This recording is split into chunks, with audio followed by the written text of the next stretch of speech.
Alright, welcome to what appears to be your first checkup literally ever. What did you say you do for a living? I slap my cock on people's walls and make gay jokes with someone 30 years older than me. What? Construction. That checks out. Anyway, you said you've been feeling dizzy and a little dehydrated lately, so let's take a look at your blood sample that we collected earlier.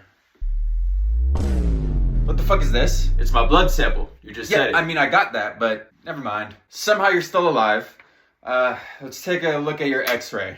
Holy shit. Oh God, Doc, is it What bad? do you mean, is it bad? Are you not in a constant state of agony and despair? Are we talking physically or mentally? 'Cause both. Obviously, I meant physically. I mean, the cartilage in your knees is practically non-existent. And your hands are so incredibly not soft. Heh, tell me something I don't know. Anyway, if that's all, I gotta meet the guys at the liquor store, so I'm gonna catch you later.